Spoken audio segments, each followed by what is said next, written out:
ഈ ഒരു സിനിമ നിങ്ങൾ കണ്ടാൽ ഇതുപോലെയുള്ള സിനിമ നിങ്ങൾ തേടി പിടിച്ച് കാണും.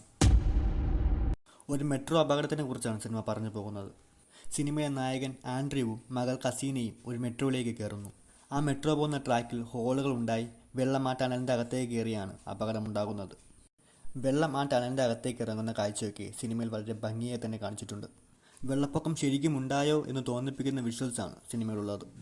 ആ മെട്രോയിലെ എല്ലാ അപ്പാർട്ട്മെൻറ്റുകളിലും നിറച്ചും ആൾക്കാരുണ്ടായിരുന്നു. അതുകൊണ്ട് തന്നെ അപകടമുണ്ടായ സമയത്ത് ബ്രേക്ക് ചവിട്ടിയപ്പോൾ അവർ തമ്മിൽ കൂട്ടിയിടിച്ച് വലിയ പഴുക്കുകളുണ്ടായിരുന്നു. ചിലർ മരിച്ചു പോവുകയും ചെയ്തു. സിനിമയുടെ ക്ലൈമാക്സിലേക്ക് അടുക്കുമ്പോൾ 5 പേർ മാത്രമേ സർവൈവ് ചെയ്യുന്നുള്ളൂ. അതുകൂടാതെ സമയം കൂടുന്തോറും ആ ടണലിൻ്റെ ഉള്ളിൽ വെള്ളം കൂടിക്കൂടി വരുന്നുണ്ടായിരുന്നു. ആ ടണലിൻ്റെ ഉള്ളിൽ റേഞ്ച് ഇല്ലാത്തത് കൊണ്ട് അവർക്ക് ആരെയും വിളിക്കാനായി സാധിക്കുന്നില്ല. അങ്ങനെ അവർ ഒരു ഡ്രെയിനേജിൻ്റെ അടിയിൽ എത്തിപ്പെടുന്നു. അവിടെ നിന്ന് എങ്ങനെയൊക്കെ റേഞ്ച് കണ്ടുപിടിച്ച് തൻ്റെ വൈഫിനെ ആൻഡ്രൂ വിളിക്കുന്നു.